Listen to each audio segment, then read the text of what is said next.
Okay, guys, let's start off with Daryl. Who are you? Why are you here?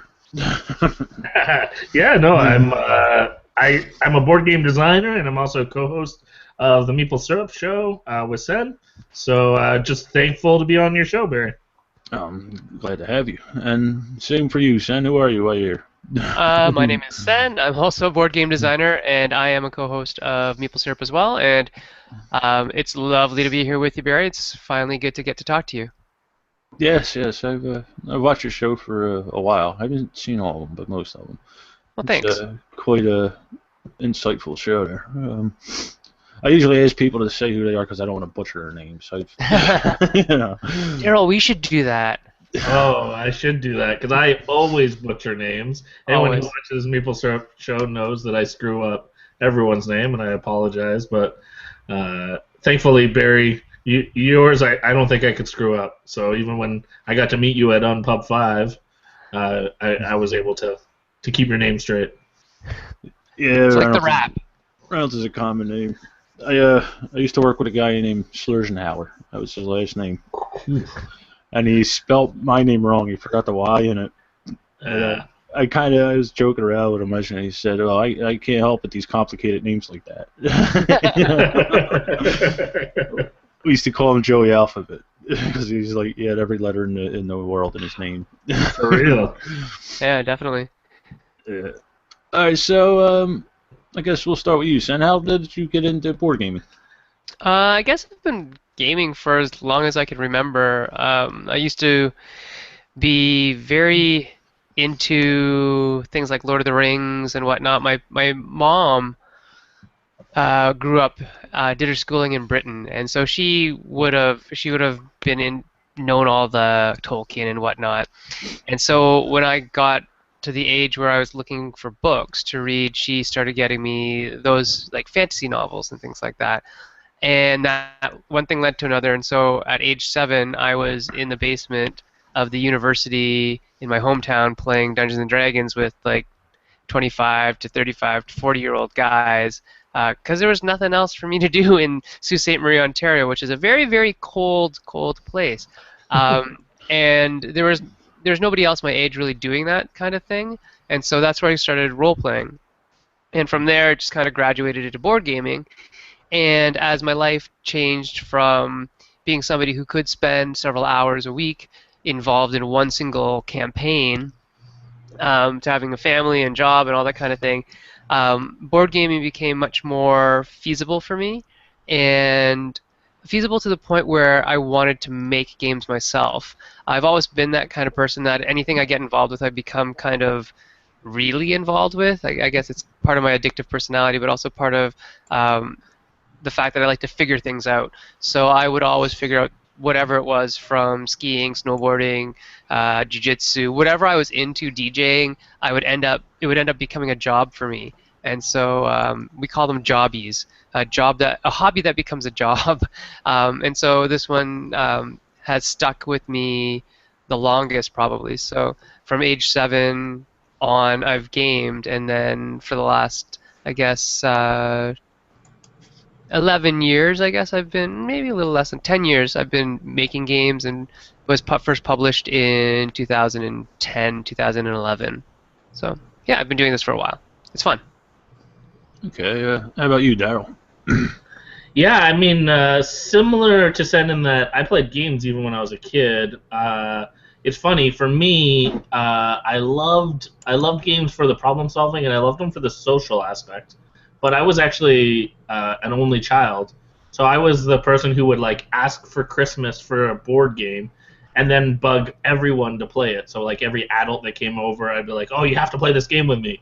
And so early on, the games that um, got me really into it were things like Scotland Yard or Hotels. I don't know if you guys remember that Milton Bradley Oh, in yeah, I Hotels. do. That like things like that, like they were obscure enough that I knew that there was more out there. Like it wasn't just like Monopoly.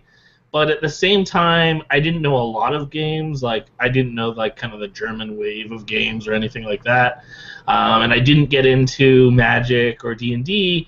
So I knew some games, but then as I got older, I think I kind of fell out of board games a bit. and then probably ran back into them in kind of high school and college years, where then I started playing Catan and I started playing Puerto Rico, and when I discovered those games, then I fell in love. So that was, then I was hooked. I was like totally into this, these Euro games and even like Ameritrash games. Like I was into like Risk all the time, playing like crazy amounts of Risk, and trying to discover other games. And then I'm trying to think. Fast forward, really, it's been pretty recent that I got into it more seriously. So the last few years, I got into running board game events. So I would, just because I really enjoyed introducing people to games and bringing people together. So about, I want to say like 5-6 years ago, I started running some board game events. Got to meet Sen because he actually was living in the same city as me, and then occasionally Sen would have me playtest some of his games because I was just sort of gamer in town that was available and loved playing games. And from that, I started to get an eye for and an interest for designing games. And then I've been designing. How long has it been, Sen? 3-4 years? 4 years? Yeah, about that. Yeah, and so, I originally kind of, Sen took me under his wing. We have this great organization in Canada called the Game Artisans of Canada, and they have a mentorship program. So they kind of paired me up with Sen because we were in the same city, and I learned under him like how to, design a game, how to play test games, how to, get to know even people in the industry a bit, and then from there network out. So that was kind of my start into it. And then in the last 6 months, Sen and I decided to start the Meeple Syrup show. So that's really what I've been up to the last, my life story in board games. Okay. Now, why did you guys start Meeple Syrup? What was your inspiration for that? I guess part of it, it really wasn't meant to be selfish at all, but part of it was in reaction to witnessing people at conventions losing their mind, really literally losing their mind over seeing reviewers. While the reviewer was talking to like Vlada Shvato or something like that, and not knowing who Vlada was. Not that I don't think Vlada really cares, or any of the designers really care. But my point here is that the designers weren't getting credit or getting recognition for their efforts in the board game field, which is kind of there because of them in a way, right? And so it was a way to give FaceTime, not the Apple product, but FaceTime to the designers and talk about design, because I love to talk about design. And so I'd come up with this idea together with Daryl to do a show that was focused pretty much solely on design. There's so many review shows out there, so many people doing reviews, unboxing videos, which I think are kind of silly, but people seem to like them. People are doing that already. And so, pardon me? I said I like them. Oh, I know you like them. And then, but nobody was really doing a design video show. There were design podcasts, but there weren't a lot of design video shows. And so Daryl and I decided we'd leverage our friendships with a lot of other designers and publishers and whatnot into a show that would hopefully allow us to do more things with the video component and meet more people, go more places, and really actually give people some more insight into what it is that goes on behind closed doors in terms of the design process, and why designers do what they do and how they do what they do. So it was as much for new designers to learn about it, veteran designers to get some exposure, and for just people in general to understand the business end of things, I guess. And we've actually got a lot of feedback during our campaign, which is still running, about some people who watch literally have nothing to do with board game design. They are just board gamers who are interested in the culture and are interested in what their favorite designers have to say and what their favorite designers look like in person.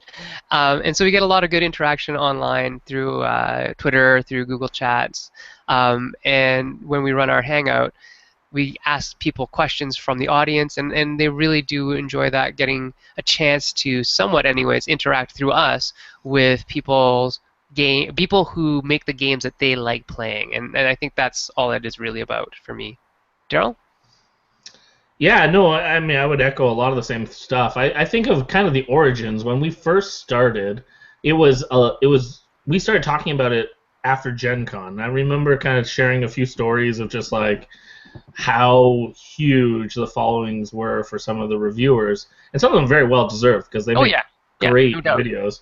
And I was even excited to see them, but it cracked me up and made me sad at the same time that sometimes right beside that person was a prolific designer, and I might have known them or I might not have known them, but no one else seemed to pay attention to them. So as Sam mentioned, out of that reaction, we thought, well, let's put the spotlight on some of these incredibly talented designers, and also people are curious about them. So I think if people just are introduced to them, then they'll respond. So like Sen said, we originally just kind of used our own personal Rolodex of like, who do we know, what friends can we call up and say, hey, come on the show, we'll ask you a few questions about design.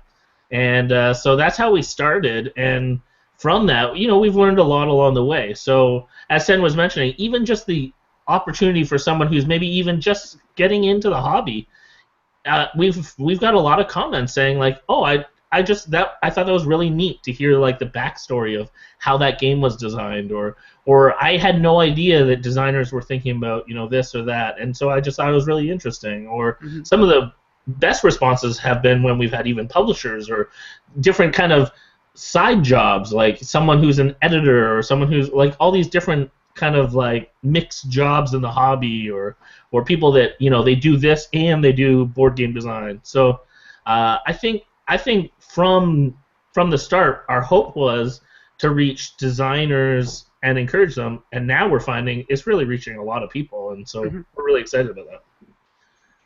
Yeah, it is. And like I said, it's a very informative show. Now, before I forget, let's touch on the Kickstarter before I do talk about that. What was your goal for the Kickstarter?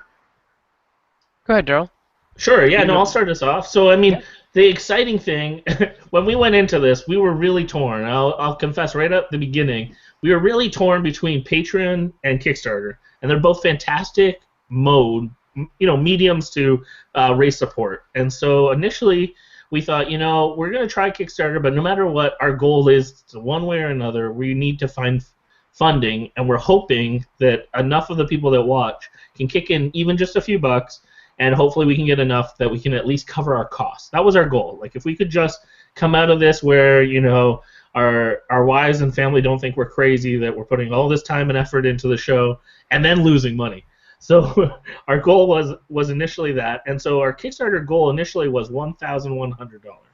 That was actually to cover last year and this year. So that was to cover our like web hosting, and we bought a couple cameras and stuff like that.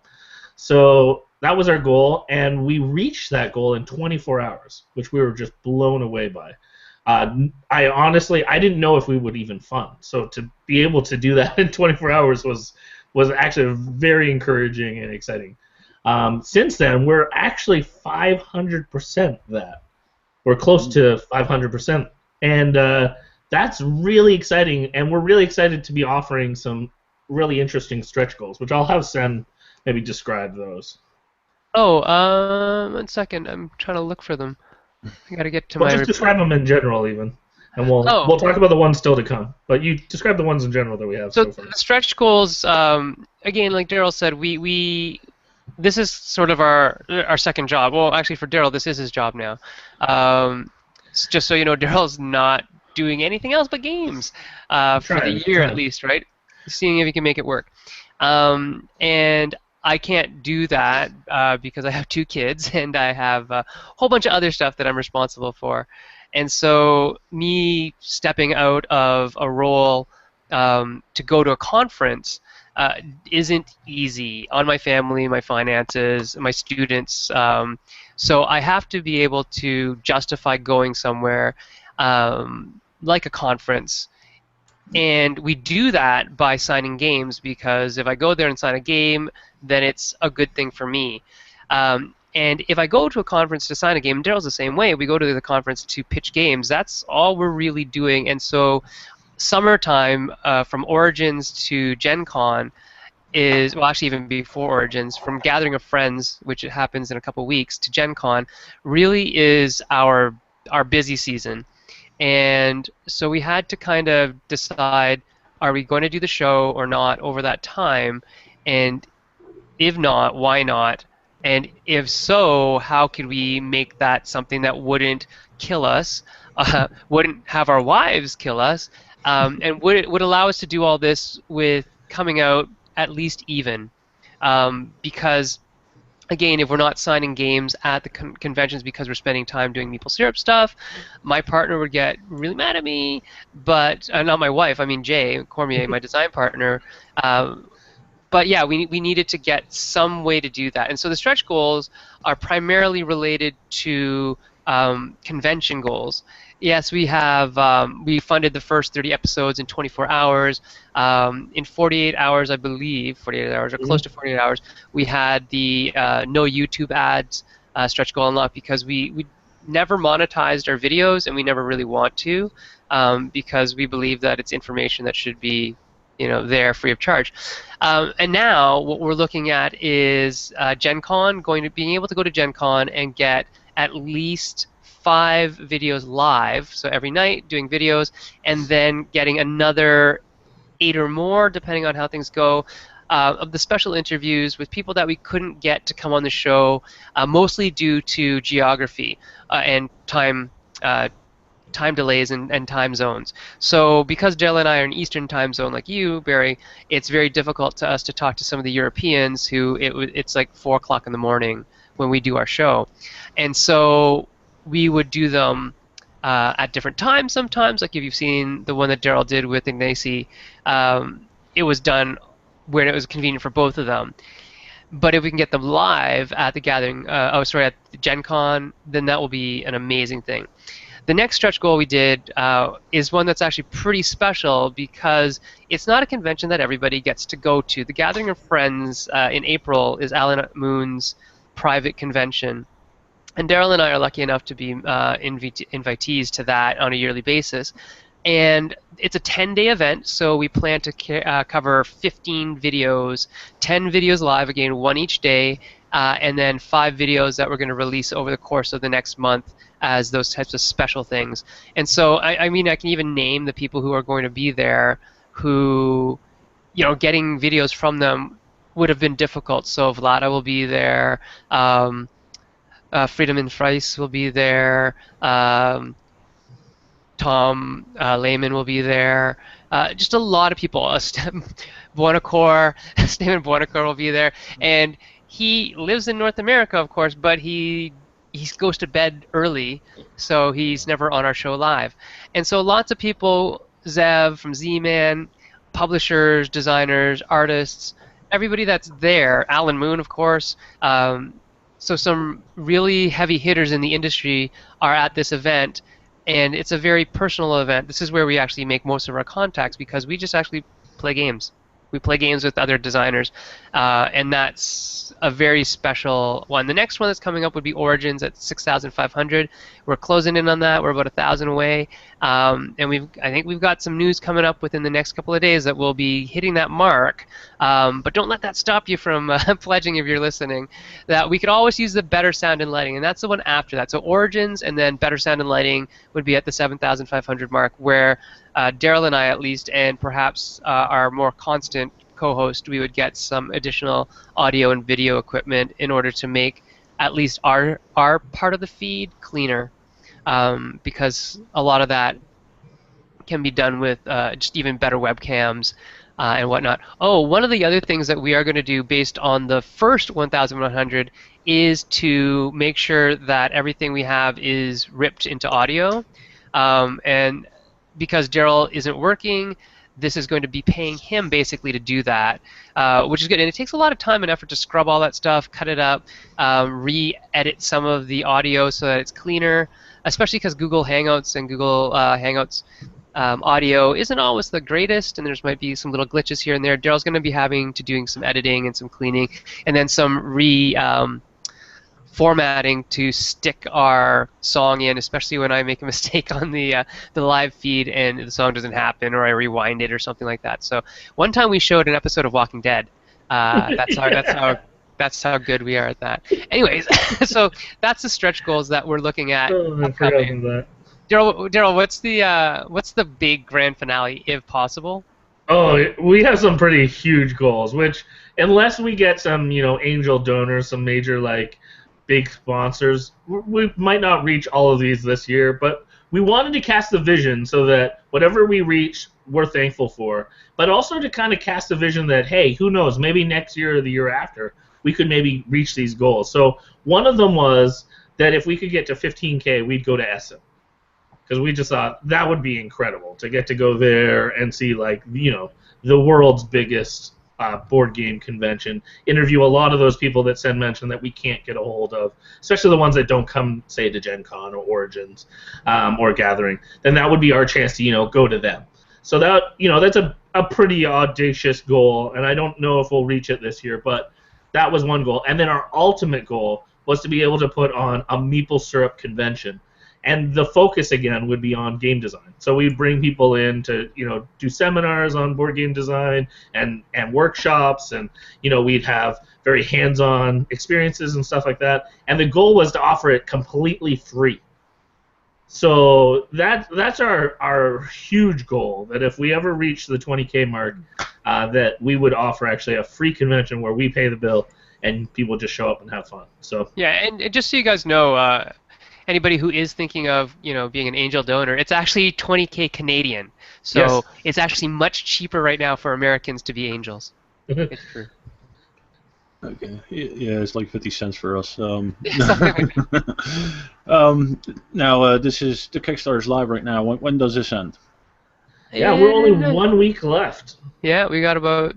It ends on the 15th, which is Sunday. Okay. And I'll leave a link when it goes live on YouTube. Perfect. Thank you. To the Kickstarter. Really appreciate that. No problem. Like I said, I think you guys do a great service.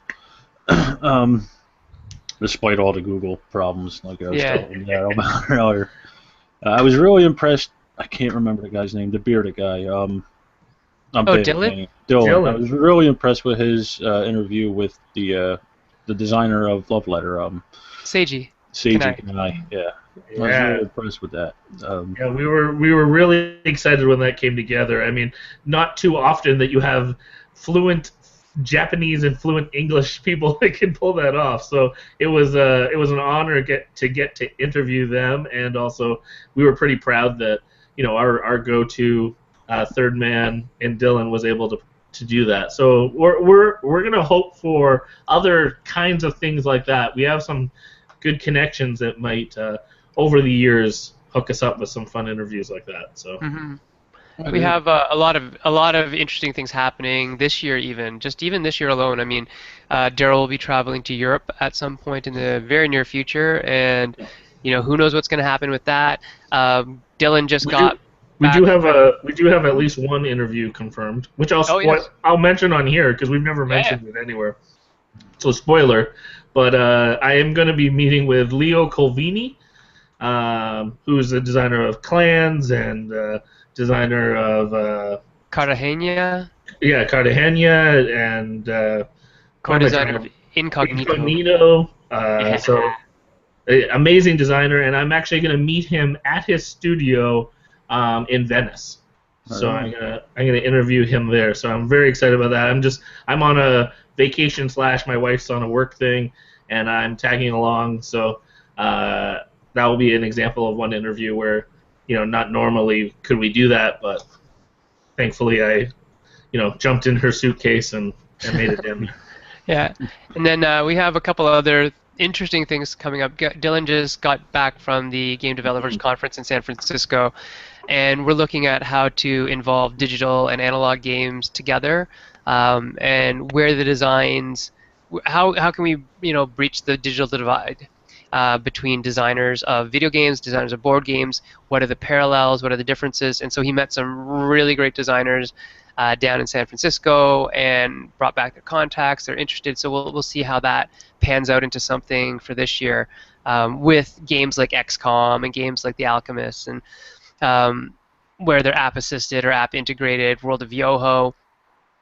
There's definitely going to be some crossover there, and so we want to be able to be on the cutting edge of that as well and give designers of board games and designers of video games some insight into why you should be looking at the other side of the fence as well, especially in this day and age when mobile technology is the thing. So Yeah, I know there's a split line with that, with the apps and technology. Yeah, for sure. And, it'll be interesting to see your views on it. Now, Daryl, what brought you into game design? Why did you just sit on there one day and say, "Hey, I'm going to design a game"? What happened? Yeah, so, I mean, for me, it was actually at Sen's house that the real click happened. I've told this story a couple times, but there was, it sounds bad at this guy's expense. Nope. I don't mean to insult this guy or make, I don't even actually remember his name. But this guy came over and Sen had asked me, hey, I need a third person, I'm meeting this new designer. Come on over, and then we'll have 3 people to play test whatever game he brings. And I said, oh, sure, I'll come on over, and I'm up for whatever. And so he starts to talk about his game. And an hour later, we say, can you, put it on the table? And he goes, no, it's all right here.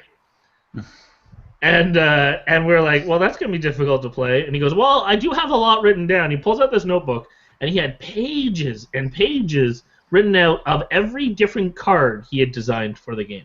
The game hadn't been designed, 700. but he had 700 different items figured out.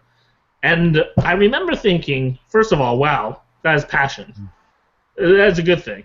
But on the flip side, thinking, this guy is nowhere closer to making a game. That's not how you make a game. You need to just make it and start pushing stuff around. And what I didn't realize was I had already picked up a bunch of things being a playtester. And so from that experience, that was kind of that aha moment that, sorry to this guy, but I thought I might be a better designer than him. So I thought, what, let's test this. So I started to dabble and make games, and to be honest, my first game I made, it was fun, but it wasn't good enough to make. It's not published, but I learned from that experience. And then the next game I made, it got a little better, and etc. And so even my second game is finally coming out now, but that was a few years ago, and it took me even learning and coming back to that game, and still I'm learning and rehashing, and you put some games that aren't working on the back burner and you let it simmer for a bit, and there's some games it's just working, so you continue to design and focus on kind of what's working. Okay. Now, how about you, Sen? I actually got started in game design because Jay was moving. We had started, everybody who starts playing games, I think, or most everybody who I know anyways, had always said, oh, you know what, I think I could make a game.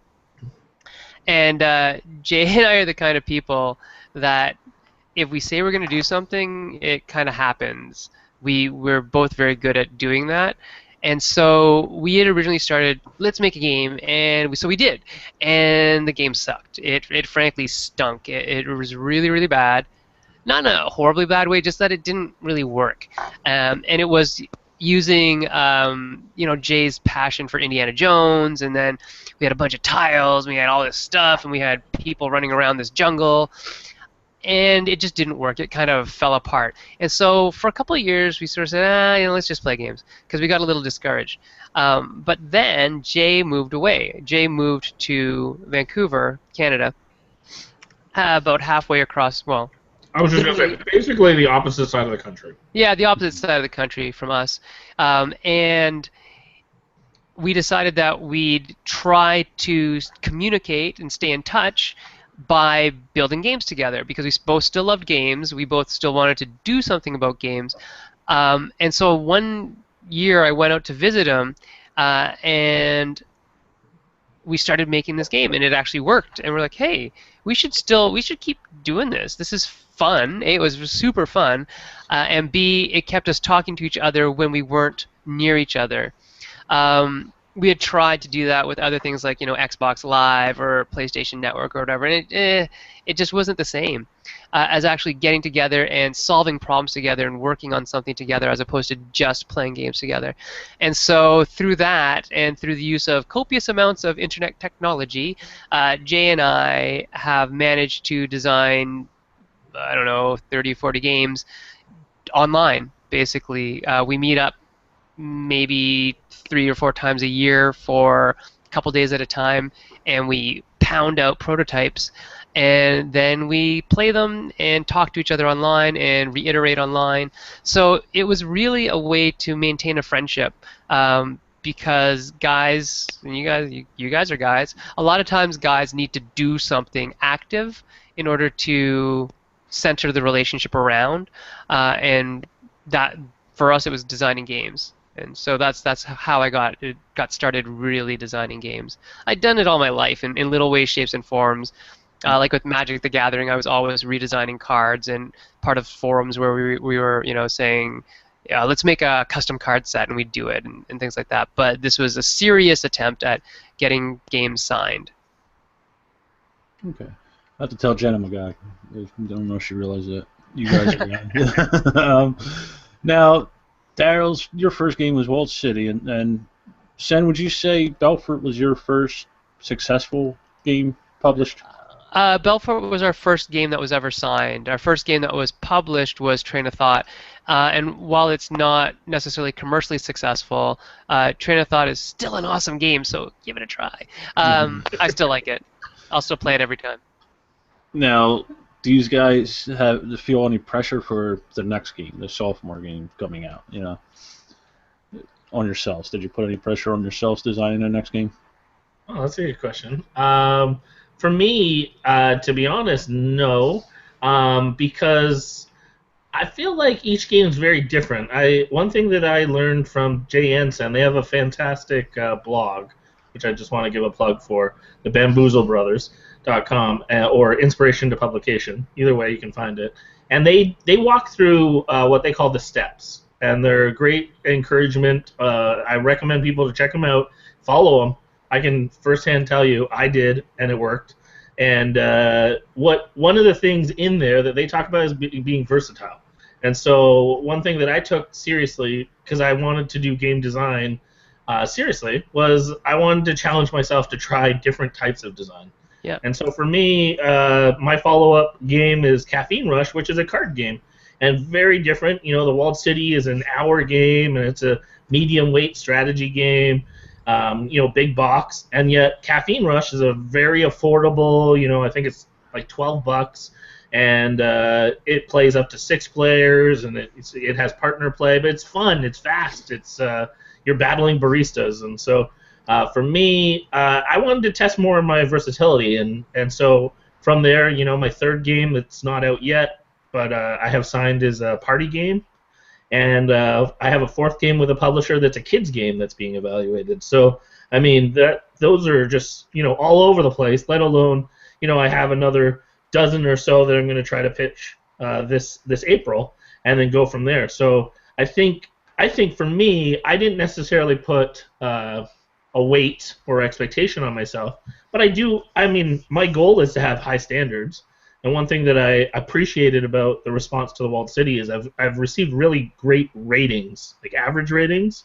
And I take that as a sense of pride that I have been part of designing a good game, and I want to keep making high quality good games.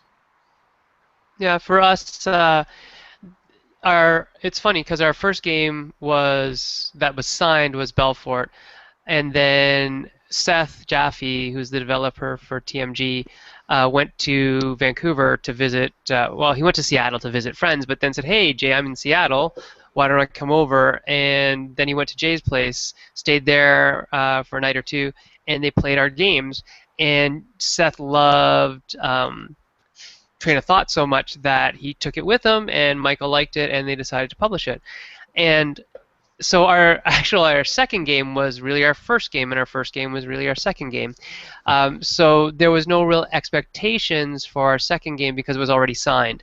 But that said, in terms of rankings and things like that, we were still really new at the time. And so we were hinged on every single ranking that came in and cried at every one and cheered at every 10 and Oh, I all still that do kind of that. stuff. I definitely do that. Oh, I don't do that anymore. I don't. It's funny. It's. I don't remember who we were talking to last. It was somebody else who has, quite a few games out, and he's saying, "Yeah, I still read all of them, every single one of them." Oh, it might have been Aaron. Might have been Aaron Weisblum. Oh yeah, where's one? Yeah. Because he actually just talked about one the other day, which is pretty funny. But I just don't have time. I really don't have time to, or emotions to spend on that kind of stuff anymore. I can't change your opinion. I don't control that, and so I don't worry about it. People can like your game. People don't have to like that, and that's okay. The ones that really get me upset, and this is why I stopped, is the ones that would just rate it a 1 because somebody else rated it high. That was really annoying. People who would rate the game without ever playing it, based just on a graphic or reading through a partial rulebook or something like that, and they got all sorts of rules. And people who play it wrong. Those are the people who I really, if I had to address every one of them, I'd be bald because I would have pulled all my hair out. So I like my hair. I'm kind of vain that way. I just don't want to deal with that kind of stuff anymore. So I disregard rankings and ratings in terms of going to look at them. I don't rate my games, and I don't rate anybody else's games. It's just become a policy of mine that it's not worth the headaches that come from it. As a person who's in the industry, you get a lot of flack for doing some of that stuff. So thumbs, that's fine. But once you assign something numerical to something, people start getting all nutsy cuckoo about it. So to answer your question, Barry, I was not worried about my sophomore thing. There wasn't a lot of pressure, but what there is right now is a pressure for Jay and I to design a big box game. Because Belfort was the last big box game we made, and everything else since then has been really 2-player games, card games, party games, dexterity games. And while they're very good and they're highly rated, if I really cared about that, they're not necessarily the games that I want to play all the time. I mean, I like them a lot, and I will play them always, but I really do like those kind of mid to heavyweight Euros, and so that's kind of where we need to get back to our roots in that one. So there's a bit of pressure in that, like, let's come up with one of these. That if there was anything there, it'd be that whole idea that Daryl talked about, versatility. So MVP is our motto. Jay and I have this motto that we live by. Motivation, so we never get discouraged, and it's easy when there's 2 people to never get discouraged because somebody's always positive, and it's great. And somebody's always active, and so that's one of the reasons why we co-design and why we design so well together. Perseverance is the P. So the V is versatility, and that's just making games of all kinds and shapes and sizes. And in order to do this as a job, like a real full-time job, you have to have either one game that sticks so well to the wall that it is making you money hand over fist, or you've got to throw a lot of stuff at the wall and all of it sticks, and it makes you residual. And so we know that we may or may not make a really great game that'll make us a ton of money all at once, but we know for a fact we can make lots of good little games that will make us money over time. And so that's how the versatility theory works, I guess, is that the better you can be at making different games that fit different people and different companies, the more apt you're going to have something that somebody wants at some point in time. We've had games that we've had, made for like 5 years that nobody wanted because we didn't know the right publisher. And now that we're more into the business end of things and more in the industry, there's publishers who want our stuff now because they said, oh, we didn't know you made those kind of games. We thought you just made games like Belfort. No, we make all sorts of games. Oh, can we see them? And we unload like three or 4 games on them, and they say, yeah, we'll take this one and do some more work on that one, send it back to me, and that kind of stuff. And then the perseverance is really that kind of stick-to-itness that Jay and I have been, living with in terms of we are basically I'm not the pit bull. I I will explain that the developers of the pit bulls, like Seth and Ed, who do a lot of development with these. Seth Jaffe from Tasty Minstrel Games and Ed Bryan from Toy Vault are the pit bulls, and Jay is very much the doer, and I'm very much the thinker in all our relationships. And so the perseverance is still that Jay and I need to be focused on games, focused on getting games out there. And Meeple Syrup takes a little bit away from that, but then also adds a whole lot of just a whole lot to what we offer, and what Daryl can offer, and what Daryl offers with his co-designers, and what I offer with any of my co-designers. Meeple Syrup has really opened up our eyes to the industry, and really opened up eyes on us as well. So I think it has served its purpose in whatever little bit of the selfish way that we wanted it to. But it's been a really good experience running the Meeple Syrup Show and getting to know a lot of people on a very different level, than just, hey, I've played your game, I liked it. We get to know them a lot more intimately, and a lot of relationships are budding from the Meeple Syrup Show. So Daryl's co-designing with some people now, and we're heavily related with the Dallas-Fort Worth Nerd Nighters. And so that relationship has played out really nicely as well. So lots of good stuff happening. So that was an answer to a whole lot of questions at once, I think. Sorry. That's So all right. we'll let you go.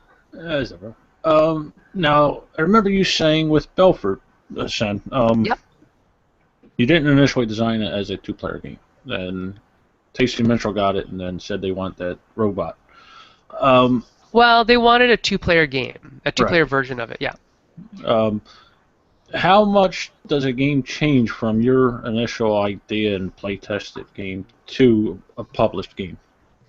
I think it becomes smoother all the time. Every time we've done it with a development team, it's become smoother. It's become more easy to teach, more easy to learn, more easy to play, and offers a better game experience. So it's a lot like polishing a stone. The stone is, there's a diamond in there, but the development just kind of polishes all the rough edges off. And so with Belfort and a couple other games where they've asked for changes, it does take a while to do. Belfort was in development for several months. I think something just got kicked off. My video got turned off. One sec. I'm not sure why. But my audio is still on, so I'll keep talking and figure out what's going on. There I am. I must have hit a button. The two-player version of Belfort took a little while to do, and it's quite different than the multiplayer version, but I love it. I think it's actually a really good variant. And we get some criticism about it, because a lot of people don't like robots or fake players or whatever. But if you actually play it strategically, you'll figure it out soon enough, if you play it more than once, that when you control other colors and then you switch your turn order, you actually end up controlling the other color, and then you can use that strategic switch to start laying off colors in other areas. So the robot really isn't a robot. It's a block in some areas, and then you get to use it as a block in other areas yourself. So to me, it's a very different game, but it's a good version. Other games like Akrotiri was originally a 5-player game. For some reason, Jay and I like making 5-player games. But Z-Man said, we'll sign it, we love it. We were only making a 2-player version. And so Jay and I hummed and hawed for probably a week about that and saying, yeah, they don't know what they're talking about, blah, blah, blah. And at the end of the day, oddly enough, publishers know what they're talking about. I've taught that game hundreds and hundreds of times now, literally 100 times in one day probably, at one of the game days that Philosophia Z-Man throws in Quebec. And so I was there teaching in French to francophones in Quebec. And if there were more than 2 players, I don't think the game would have run as smoothly as it did that day in particular. But in general, I think it's it's a faster, smoother, more sleek and streamlined game because of their decisions. So a lot of times the decisions of the publishers really do help. Some of the times, not so much. And there's games that we had high hopes for that the publishers made changes and we weren't involved in the development as much and only got to kind of approve at the end. So yeah, I guess that's okay. And those games have gone out and done okay, but not as well as we would have liked them to do. And partially we know because of the switches that were made by the publishers. So it's development is a good thing, and with Belfort, when the publisher asked for changes, they were always backed up with a lot of rationale and a lot of reasoning, and we'd debate and we'd argue and we'd do math and we'd show each other graphs and charts and calculations and stuff. But at the end of the day, it all worked out so that it became a much better game. Okay. Sorry, I'm just gonna turn off my audio for 1 second. No problem. All right, Daryl. Sorry. Now, World City, I'm assuming, was your baby when you got it published, signed and all that. Absolutely. What was your experience with being involved with the publisher, like the changes they made and then the final product and all that? Yeah, for sure. Well, it's it took an interesting road to get there. So originally, it was actually taken by two different publishers before it ended up with Mercury. So one major publisher in Europe took it and wanted it, and then last minute decided, time-wise, they were really overwhelmed with some other really big successes, so they had to pay attention to the successes they had going on. And then a French company heard about that they were letting it go and scooped it up, which I thought was hilarious because, I'm overjoyed that anyone wants it. And then they evaluated it for a bit, and they said, we love it, but it'll take probably 2 or 3 years, which I was like, wow, that's a long time. And said, you can leave it with us, and who knows, maybe it would be faster, but right now, the way it's looking, it'll probably be 2 or 3 years, and we just really want to be open and honest with you that that's how long it might take. And I thought, you know what, I'd rather design another game in that time and send you something in a year or two. So I, politely, they totally understood and said, you have a good game here, but just, a lot of companies already are projecting a few years ahead, and especially if you have no designs, they don't know you, so they want, especially some time to really develop it and tweak it and evaluate it. So I had it back, and it was funny because it was down to I was hoping to get to show it to Mercury and another company, and both of them I was supposed to show on a certain weekend, and the other company ended up canceling. There was a confusion over trying to get the copy in their hands, and Mercury saw it. I said to Mercury, well, I'd really like to be able to show this other company as well, and they said, well, to be honest, we don't need time. We want to sign it. We want this. And so, the saying of a bird in the hand's worth two in the bush, I thought, well, these are great people. They're interested. They want to do it now. Let's go for it. So that was really, they had confidence in the project. They liked it themselves. And so that was the beginning of it. And then they developed it. We also had the fantastic art of Josh Capel, and Josh does a lot of internal kind of development stuff too, because he does a lot of extra work when it comes to the rule book's actually laid out by him, and so a lot of terminology and all that kind of stuff he'll help tweak and just improve, like Sen was saying, polishing things up or making a game 5% better. And so I give a lot of credit to Josh as well, that he helped make the game a little bit better, that Mercury helped make the game better with development ideas. They tweaked a few things, moved things around, and overall, I'm really proud of the end result. I think the quality, the print production is incredible. Mercury really has high standards when it comes to the boards they use and all that kind of stuff.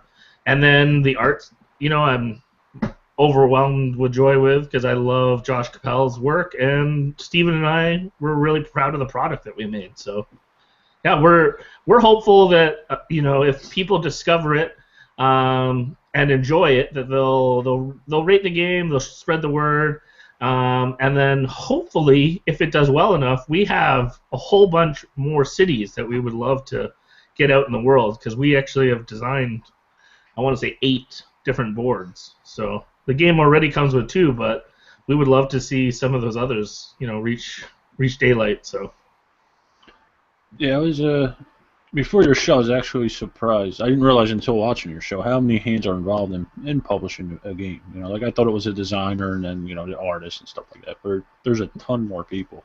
oh yeah, it's crazy.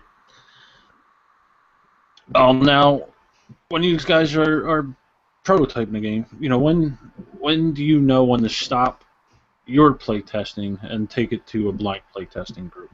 Oh, it's kind of funny. I think Daryl and I have pretty similar thoughts on this. I actually listen and Daryl watches.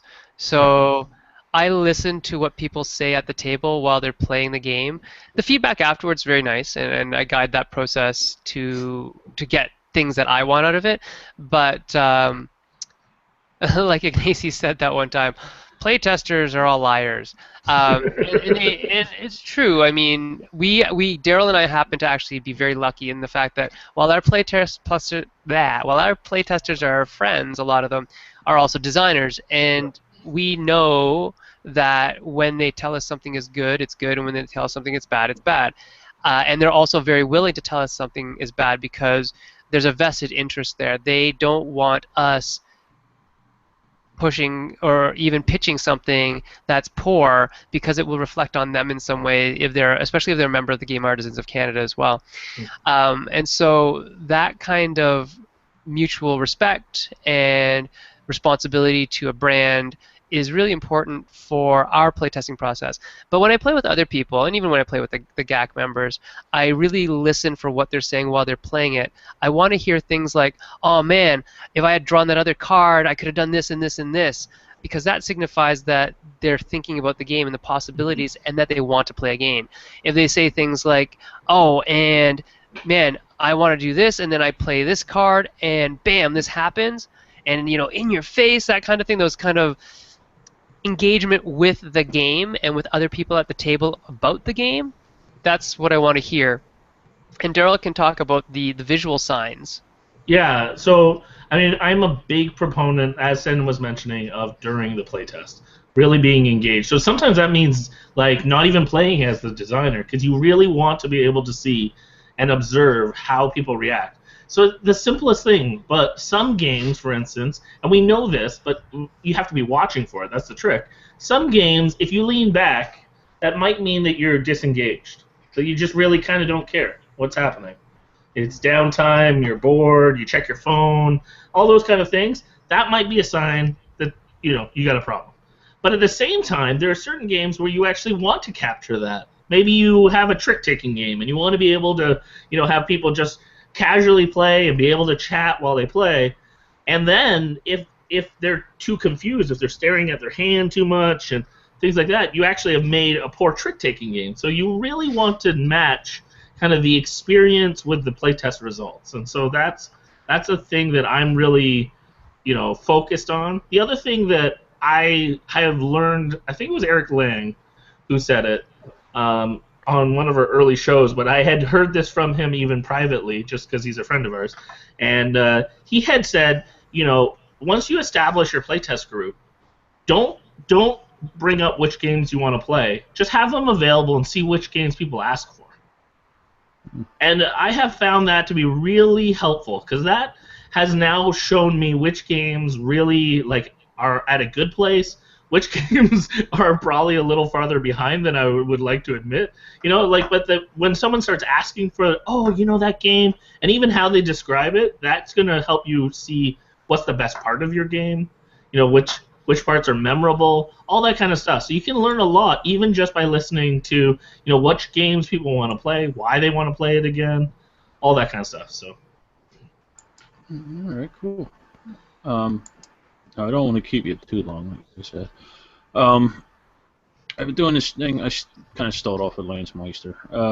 There's 3 questions. The first one is, what is a game that you love and everybody hates? Ooh, Oh, everyone hates. that's a good question. That's a good one. Let me think. I don't know if everybody hates it. I just don't think people know it. A game that I absolutely adore is Basari. Basari is one of my favoriteest games ever, and I mean, if people hate it and I know them, they probably hate it because I kick their ass at it. Uh, it's a negotiation game, simultaneous action reveal negotiation game. A little bit of luck, a little bit of roll and move, which also might be why people don't like it. But the roll and move is completely integrated into the actual mechanics, and there's decisions around the roll and move. So if you get a chance to play Basari by Reinhard Stalp, was published by Schmidt FX and also by Out of the Box, with art by John Kay, of course, when it was Out of the Box, in a little yellow box. It is a great game, but only for 3 players. Do not play it with 2. Do not play it with 4. Please, please, please, only play it with 3. Why 3? Because the way the simultaneous action reveal works is that if 2 people pick the same thing, they don't get to do it. And so that often happens in 2-player games, that often happens in 4-player games when nobody's doing anything. And so that would be the one downfall of it. But if you play it as a 3-player game, it is one of the most brilliant kind of bluff and negotiation games out there. So that would be my vote for that question. How about you, Daryl? I thought of a game, and I don't think people hate this game. I just think people are skeptical whenever I bust it out. But that is Piece of Cake. Oh, yeah. I love this game, and it is clever and it's cute, and I get that like people think it's like a very light game, but it's actually a really clever design game by Jeffrey Allers. And I have told him I wrote him and I said, I really think this is a really great game and really well designed. It's so elegant that it's so well designed that it seems simple, but I think it's actually a really good game. So I would say Piece of Cake. Okay. It's funny to see you doing the same thing I did, Daryl. When Lance asked me, I'm looking around the collection like, I don't know. Yeah, totally. All right. Now the second question is the reverse of that. What's one that you hate and everybody else seems to love? You got this one, son, or? I don't know, man. This is a tough question. This is tough. Again, I don't know if this is a game that. How about a game that I thought I would really? Oh, here's a game. Okay, and this is nothing against Greater Than Games, nothing against the designers and the artists. Sentinels of the Multiverse is probably the game I'm going to list here, and I talk about it a lot because I actually really, really, really, really wanted to like it because I love superheroes and I love comic books, and I like co-ops, and I like what it does for the most part. But there's so much accounting in it.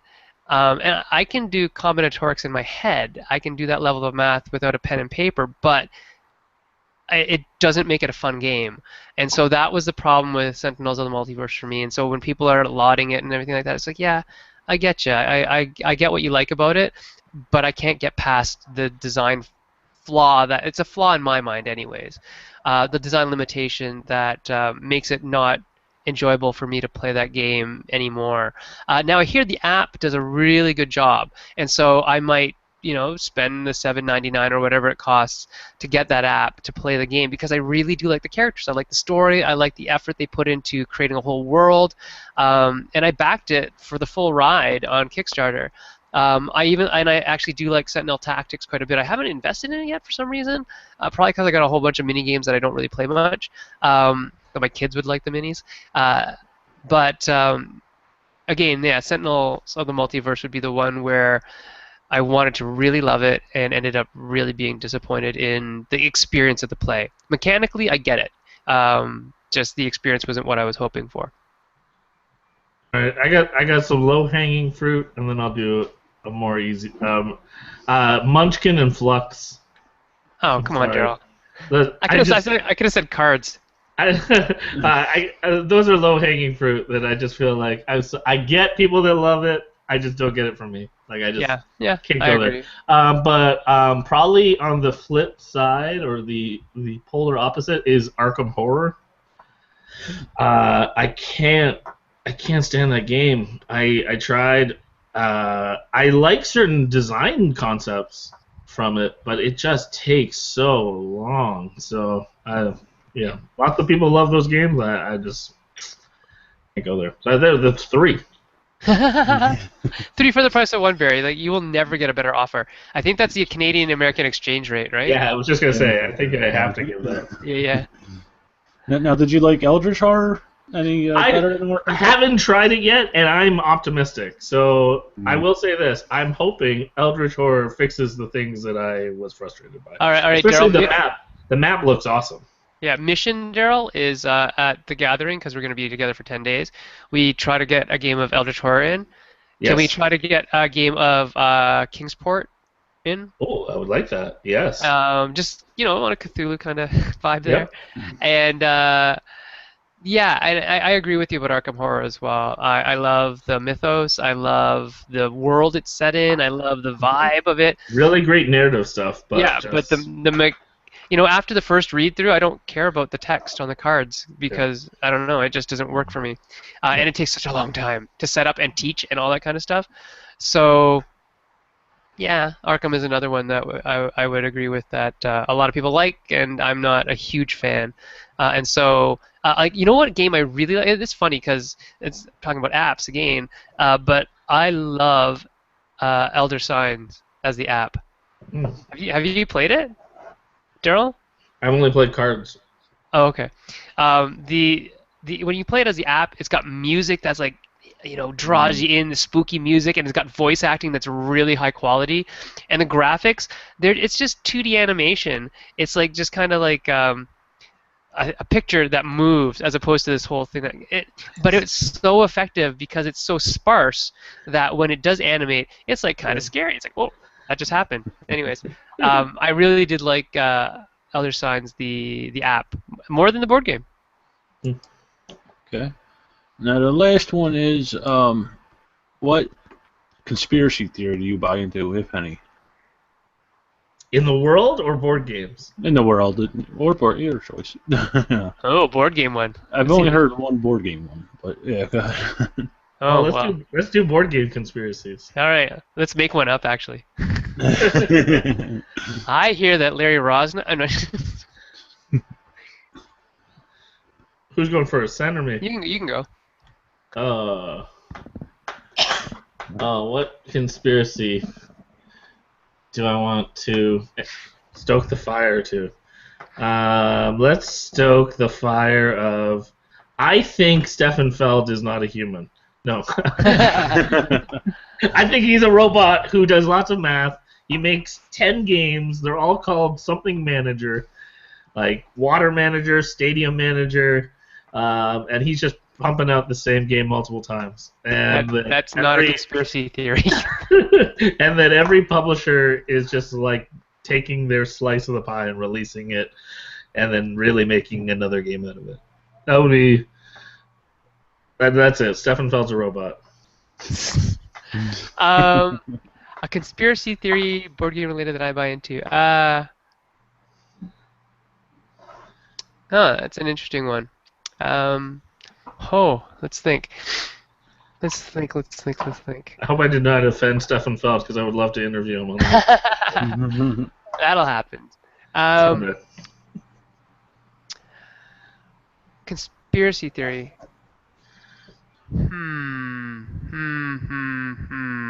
These are all really good ones. Oh man. This is the reaction I get from most people. Yeah. Okay. Oh, I got one for you, Sam. What's that? What's it about? Do you think a non-Calgarian person could win Falcon? Oh, you're awful. You're awful. No. Okay. No.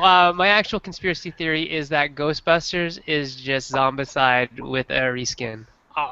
Ooh, nice. It could be. Yeah, I'm not getting into it. All right. You asked the question. You got it. I just stirred the pot a bit. That's all. Yeah. Stirring the pot. Okay. Now, if you met somebody on the street just getting into board games, what advice would you give them? I guess we'll start with you, since Daryl was on the hot sheet the last two questions. All right. Um, I just say, oh, are we talking about designing or are we talking about playing? Or both? Just playing in general. We'll get into designing um, afterwards. Playing would be just play all the games you can and find out what you like, and then get some advice from people who know a little bit more than you about games that are like that. And also find yourself a group of people or a place where you can go to play games readily. Avoid getting sucked into the cult of the new. Mm-hmm. That's probably about it. There are great games that you can try that are ancient, that are in fact probably better for you than any of the games that are coming out now. They'll give you a better foundation in gaming. Well, that's really good. But yeah, no, that's good. I mean, you're still in the good stuff here, son. Sorry, man. No, well, maybe just kind of reiterating or even adding to, one of the places that I would highly recommend, if people have one locally, is a game cafe. Yes. Try to find a game cafe or your local game store. A lot of game stores even have some table space, but talk to the person behind the counter, or talk to the people that are even staring at games that you're curious about. Because I have been in board game stores or cafes where someone asks a question and I can answer pretty quickly a little bit about that game, and then from knowing a little bit about that game, if it strikes your interest, try it. If it doesn't strike your interest, don't totally write it off, but maybe try to find something else first. Yeah. Find the games that intrigue you, and then branch out. Try stuff that you don't think will intrigue you, because you just don't know until you try. Yeah. And then along the same lines as what Sen was suggesting as well about the cult of the new, is really do a little bit of research. Ask once you find out what games you like, then find out from people who also like that what other games they like. Because once you start to find, I really like worker placement, or I really like area control, or I really like Dice Fest, or I really, whatever it is that you're starting to find out that you like, then you can start to find that designer and see what else they've done, find, what other games they were inspired by. For instance, for me, the Walled City was really inspired and influenced a lot by El Grande. El Grande is an amazing game, and I would never tell someone, this might be bad for in Mercury's books, but I would never tell someone to buy Walled City over El Grande. They're different games, but I love El Grande, and I would say everyone's got to try that. But I'm hoping that mine will kind of pay respect to, and also maybe give you a different flavor or a different experience, because you can't play El Grande in an hour, but you can play the Walled City in an hour. El Grande will take you double the time. So. Mm-hmm. Yeah, and a lot of what Daryl's saying about finding people to teach you, I think, and that's another reason why the cafes are so cool, is because there's people there willing, and it's their job to teach you how to play, not to play the games with you, but to teach you how to play, and that's really the barrier to entry for new gamers. Is some of those rule books are really difficult to get through. They're dense. They use terms that you don't understand because you're a new gamer. And so sometimes it's just easier to be taught the game, and there's a lot of good resources online for that as well, Rodney's Watch It Played, any of the Rado's Run Through, specifically Rodney's, though he does a really good job of teaching people how to play the game. So, anyways, that's sort of my last note on that.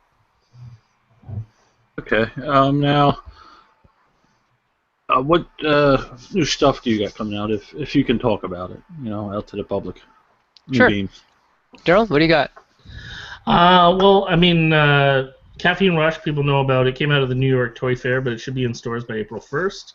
That's a 2 to 6 player card game, fast reaction game. My party game should be out by the end of the year, and it is with Mercury Games.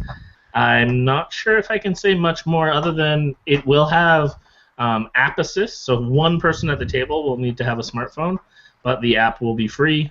But it's a party game, and so those are a couple that are for sure coming out, and then there's a few more games that are being evaluated or pitched soon, and hopefully I'll have more updates on board games soon. Yeah. The one that's out right now from Jay and myself is But Wait, There's More. If you like Ron Popeil or the ShamWow guy, this is the game for you. This is all about pitching weird and wacky and wonderful devices to your friends, and in a really with a twist. So it's not the same as Snake Oil or The Big Idea or those types of games. It's got a little bit of a twist to it, and the scoring mechanism really does keep everybody in the game as long as the game runs. What else is coming out from us? There is a game, another one by 12 Volts coming out probably fourth quarter 2015, and that is our Godzilla game. It's going to be a big card game, and that's coming out later. I think, I'm not sure if it's going to be Kickstarted or not, but please look out for that. If you're a fan of kaiju, if you're a fan of destroying cities with big monsters, it's there for you. That's all it's going to be about. Other than that, we've got a dexterity game coming out from a new line that Philosophia Z-Man is doing for their pretzel line, I believe it's going to be in.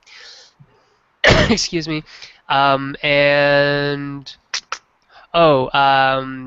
Rock Paper Wizards that Jay and I did with Josh Capel as a co-designer on that one, which is coming out from Gamelin Games in 2016. And there's even more. Just can't remember them all. A game from R&R, a children's game from R&R. It was called Pop Goes the Weasels, but oddly enough, not a lot of children actually know that thing anymore. So they don't know that nursery rhyme. So we're looking for a different title now. And who knows when that'll come out. I think it was supposed to come out this year, but maybe next year. And then, excuse me, sorry, Simplicity, which is a tile-laying game, city-building game, coming out next year for sure now. I'm pretty sure Josh, our friend Josh Bricker, is the CEO of the Flux Capacity, and he just had a baby. Hey, congratulations. And so I'm pretty sure our stuff is on the back burner for a little while with that, and that's okay. Babies take precedence over games. Sort of, kind of. And I think that might be it. If there's more, there's other things that are definitely in the works. Other games that are definitely being pitched and have been reviewed and things like that. But I believe that's all I can talk about on air under threat of death and lawyers. I think lawyers are actually worse than death. So, yeah, I think that's about it. There's a couple more, but you'll hear about them sometime. And this is why I don't talk to designers too much. My wallet can't handle it. All right. Now, if people want to get a hold of you on the internet, how would they go about doing that? Probably the best way, actually, to get a hold of either of us is Meeple Syrup. So you can follow us on Twitter, and the Twitter handle is just @MeepleSyrup. You can find us on Facebook, and it's just facebook.com/MeepleSyrup. You can find our website, which is meeplesyrupshow.com. You can find on our website contact info for emailing us. So that would be probably the number one way, or you can find Sen or I individually as well on all those different social media channels, and we try to be, very interactive with anyone that's willing to chat. So, yeah. Yeah, we love engaging with designers, with people, just gamers in general. Mm-hmm. We offer advice to anybody who's willing to listen, who wants it. It's free, so come get it if you want it. And if you want more than that, though, like if you want us to play your game, and give you a 30-minute debrief live, we'll do that. It's $100. That's one of the options on our Kickstarter. $99 to have two pretty decent published designers go through your game with a fine-tooth comb and give you a feedback session, a live Google Hangout feedback session that you can record, keep whatever you want, do with it, use it in your Kickstarter video. I don't care. To play your game, and we'll talk to you about it and give you our feedback. So yeah, there's a lot of opportunity there for new designers especially, to get in touch with us and learn from people who've gone before. We're not necessarily better, we've just gone before you and might have some advice to pass on to you. So yeah, hit us up on any of those social media channels, and we will 100% willingly engage with you and get back to you. Okay. Like I said, I don't want to keep you too long, and I never know how to end these, so I guess we'll just say good night. Good night. Sounds great. Good night, everyone. I would like to talk to you guys a little bit off air if you don't mind. But yeah, for sure. for the viewers, like I said, I'll have a link on my YouTube page for the Kickstarter, which ends next week. Thanks for watching, and good night. Good night.